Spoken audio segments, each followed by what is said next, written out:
Fala galera, sejam bem-vindos ao canal, e para mais uma história de terror. Se gosta desse tipo de conteúdo, não deixe de se inscrever no canal e deixar aquele like e ativar o sininho para receber notificações de novas histórias. Então vamos para mais uma.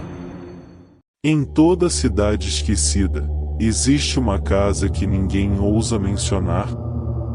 Dizem que nela há uma escada, que leva a lugar nenhum.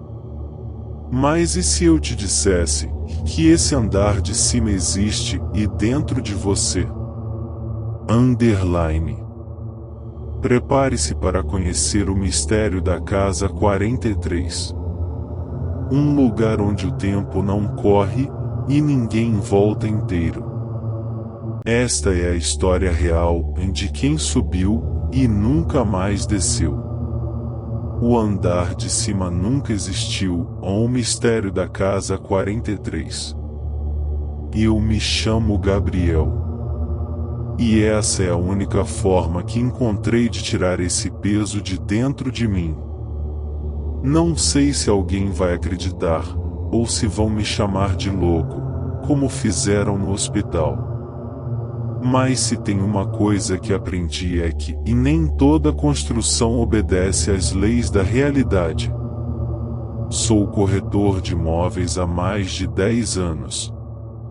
Vendi apartamentos minúsculos em São Paulo por preço de mansão, lote vazio com promessa de vista pro mar, e casas antigas com problemas estruturais escondidos sob tinta nova. Aprendi que tudo pode ser vendido, menos uma maldição. Em 2019, me mudei para uma cidade pequena no interior de Minas Gerais, chamada Campo Branco. Nunca tinha ouvido falar antes. 3.000 habitantes. Uma praça central com uma igreja, 2 padarias, e uma rua onde todas as casas pareciam paradas no tempo. Era o lugar ideal para recomeçar ou fugir do passado, no meu caso. Consegui um emprego em uma imobiliária local. Pequena, mas estável. Trabalhar com imóveis antigos era o foco ali. Heranças, inventários, construções abandonadas. E foi assim que eu conheci a casa número 43 da Rua dos Cedros.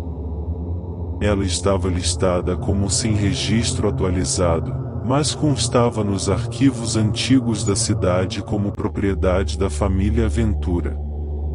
O último morador oficial, segundo os registros, havia morrido em 1987. Desde então, ninguém mais morou lá. E ninguém se atreveu a reformar ou demolir. Curioso e precisando de comissão, pedi para cuidar do caso. Fui até a casa numa terça-feira à tarde. Era verão, mas o céu estava cinza. A rua era silenciosa. A fachada da casa 43 parecia mais escura do que as demais, como se as cores tivessem sido drenadas com o tempo. As janelas estavam cobertas por tábuas pregadas de dentro para fora. O portão de ferro tinha o número 43 desgastado, quase ilegível. Quando entrei, senti o ar mudar. Era como se eu tivesse atravessado uma membrana invisível. O calor do lado de fora desapareceu, substituído por um frio seco. E o silêncio, e um silêncio que não parecia natural. Nem insetos. Nem eco. Só o som dos meus próprios passos. A sala era ampla, com lareira de pedra ao fundo, poeira cobrindo tudo, e uma estante cheia de livros apodrecendo. À esquerda, uma cozinha estreita, onde a geladeira antiga ainda estava plugada, apesar da energia estar cortada há décadas. À direita, 3 quartos pequenos, todos com as camas feitas, como se esperassem os donos de volta. Mas o que me prendeu foi a escada. Uma escada de madeira escura, robusta, que levava para cima. Um segundo andar. Só que a casa não tinha segundo andar. Olhei pela janela e confirmei que o telhado era raso. Nenhuma janela superior. Nenhuma estrutura além do térreo. Segundo as plantas da prefeitura, a casa era térrea. Mas ali, diante de mim, estava uma escada antiga, com o corrimão esculpido à mão, subindo em espiral. A primeira coisa que pensei foi que talvez fosse uma reforma antiga, ou uma estrutura inacabada. Mas conforme subi alguns degraus, a madeira começou a render como se estivesse viva. Um rangido baixo, profundo, como um gemido abafado. E o ar ficou mais denso. Mais frio. Quando cheguei à metade da escada, algo dentro de mim gritou para que eu parasse. Não por medo. Por instinto. Como se aquela escada levasse para um lugar onde a lógica não se aplicava. E foi nesse momento que ouvi passos. Lá de cima. Claramente alguém caminhava devagar e de um lado para o outro. Mas não havia piso superior. Não havia chão lá em cima. Era impossível. Ainda assim, os passos continuaram. Voltei no dia seguinte com equipamentos, câmera, gravador de áudio, trena laser. Me recusei a dizer a qualquer um da cidade o que eu tinha visto. Fiz medições de fora para dentro, calculei a altura da parede, inclinação do telhado. Não havia espaço para outro andar. Mas por dentro, e ele estava lá. Voltei toda semana. Nunca consegui subir até o final. Sempre ouvia vozes. Sons abafados. Choro. Sussurros que diziam coisas como: não suba. Ele ainda está lá. A escada muda. Instalei câmeras de segurança. Uma na sala, outra na cozinha, e uma apontando direto para a escada. As imagens da primeira noite foram anormais. Silêncio. Nenhum movimento. Mas na segunda noite, às 3h33 da manhã, a câmera filmou a escada girando.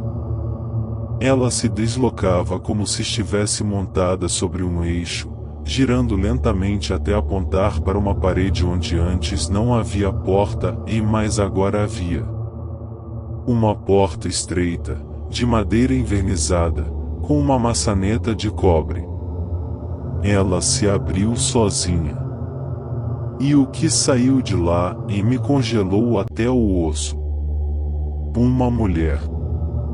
Com um vestido de noiva manchado. Sem rosto. Com movimentos trêmulos e cabeça pendendo para o lado. Ela atravessou a sala, olhou diretamente para a câmera, e sussurrou algo. Pausei o vídeo. Ampliei o som. Você já subiu. E esqueceu. Naquela noite, perdi o controle. Fui até a casa em surto, invadi pela porta dos fundos e comecei a gritar. Queria entender. Queria lembrar. Queria saber quem era ela. Subi a escada.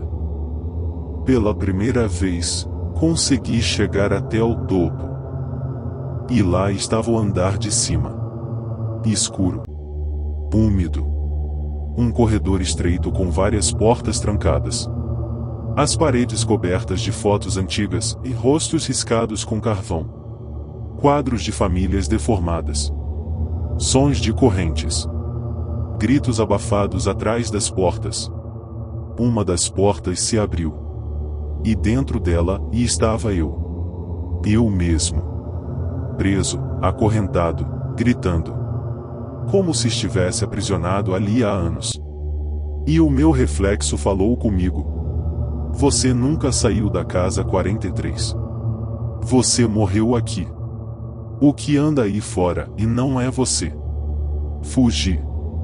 Caí da escada. Bati a cabeça. Acordei no hospital com traumatismo craniano. Os médicos disseram que fui encontrado descalço, na rua, repetindo a frase, o andar de cima nunca existiu. Mas eu sei a verdade. Eu subi. Eu vi. Eu estive lá. E se um dia você encontrar uma casa com uma escada que não deveria existir, não suba. Nunca suba. Porque talvez o andar de cima esteja esperando você também. Depois da internação, tentei fingir que tudo era coisa da minha cabeça. Os médicos explicaram que traumas emocionais podem provocar delírios, que o cérebro preenche lacunas com imaginação, e que o que eu vivi não era real. Mas tem coisas que a ciência não explica. E a verdade começou a aparecer de novo. 2 semanas depois da alta, uma mulher chamada doutora Elisa Maurer entrou em contato comigo. Psicóloga forense. Disse que tinha acompanhado meu caso através de um grupo restrito de pesquisadores sobre fenômenos paranormais no Brasil. Ela me fez apenas uma pergunta por telefone. O andar de cima era maior do que o térreo? Eu fiquei em silêncio. Sim. O corredor do andar superior parecia não ter fim. Era maior do que a casa inteira. Como se existisse em outra dimensão, mas espremido dentro da estrutura física da casa. Ela marcou comigo num café isolado, numa cidade vizinha. Chegou com uma maleta cheia de pastas. Quando abriu, me mostrou documentos confidenciais da Aeronáutica Brasileira, datados de 1981. Fotografias de construções com arquitetura incongruente, mapas de áreas com distorções gravitacionais, e um relatório que descrevia uma investigação secreta sobre o que chamavam de estruturas internas disformes, a tipo K, e escadas para o lugar nenhum. As casas desse tipo eram raríssimas. Tinham a mesma assinatura, escadas internas levando a andares invisíveis, portas que surgem em horários específicos, e relatos de pessoas que entram e desaparecem. Em todos os casos, ninguém que entrou nessas estruturas saiu ileso ou saiu humano. Ela me mostrou uma foto antiga da casa 43, tirada em 1952. Na imagem, havia 4 crianças no portão, todas olhando para cima. Elisa apontou. Olhe bem para o telhado. O que você vê? Ampliei a imagem. No telhado havia uma janela. Redonda. Com algo espiando de dentro. Algo que não parecia humano. Ela me disse que a família Ventura desapareceu em 1963. A casa foi vendida para um casal em 1966. Ambos desapareceram em menos de um mês. O imóvel foi lacrado, mas sempre voltava ao mercado como se nada tivesse acontecido. Como se a própria casa forçasse sua presença no mundo. E o pior. Havia outras casas com o mesmo padrão em outras cidades do país. Uma em Goiás. Uma no litoral do Paraná. Uma no interior da Bahia. E todas tinham o mesmo ciclo, escadas que não deviam existir, andar superior que aparece só em certos horários, e gente desaparecendo. Fiquei obcecado. Voltei para Campo Branco. Mas quando cheguei na Rua dos Cedros, quase infartei. A casa 43 tinha desaparecido. No lugar, havia um terreno baldio. Nenhum entulho. Nenhum tijolo. Apenas terra seca. Como se nunca tivesse existido. Fui à prefeitura. Os registros da casa tinham sumido. Até a numeração da rua mudará. O número 43 não existia mais. Mostrei fotos. Ninguém reconhecia o lugar. Nem meus colegas da imobiliária. Todos diziam que nunca houve uma casa naquele ponto. Só que eu tinha provas. Peguei meus HDS. Mas quando tentei acessar os arquivos das câmeras, estavam todos corrompidos. Nenhuma gravação. Nenhuma imagem. Então algo pior aconteceu. Comecei a ouvir passos à noite e dentro do meu apartamento. Moro no 3º andar. O último andar. Mas eu ouvia claramente passos acima de mim. Móveis sendo arrastados. Portas se abrindo. A escada apareceu no meu corredor 3 noites depois. Sim. No meu apartamento. Uma escada de madeira, surgindo do nada, onde antes havia uma parede. E no topo e a mesma porta. Comecei a gritar. Saí correndo. Bati na porta do vizinho. Mas ele disse que não via nada. Me mandou parar com o escândalo. Liguei para Elisa. Ela atendeu em prantos. Gabriel, me escuta, e isso não para. As casas não existem em um lugar fixo. Elas se movem. Estão vivas. Escolhem alguém. Quando você entra, e você traz o andar de cima com você. Desliguei. Fugi do apartamento. Mas foi tarde demais. Na semana seguinte, 3 pessoas do meu prédio desapareceram. Uma criança de 7 anos, uma idosa no 2º andar, e um entregador. A polícia disse que foi fuga, sequestro, sumiço voluntário. Mas eu ouvi. Eu ouvi a criança gritando atrás da minha parede. Gritando. Por favor, e diz para eles apagarem a escada. Hoje, estou escondido. Mudo de lugar todo mês. Tento nunca dormir no mesmo cômodo. Mas mesmo assim, a escada volta. Ela aparece em cantos impossíveis. Em cozinhas. Em banheiros. Uma vez, apareceu dentro do meu espelho. E quando olho para cima, vejo portas. Sempre uma diferente. Sempre com um nome escrito. Ultimamente, o nome tem sido meu. Hoje, enquanto escrevo isso, o teto da sala rachou. E uma voz lá de cima, abafada, me chamou pelo nome. Gabriel. Ela disse. A escada está dentro de você. Já está em tudo que toca. O andar de cima não é um lugar. É um destino. Eu não sei por quanto tempo ainda tenho. Mas se você estiver ouvindo minha história, por favor, nunca entre numa casa onde o 2º andar não deveria existir. E principalmente, nunca suba. Fim. Se gostou, deixa o like e compartilha, e não deixe de se inscrever no canal.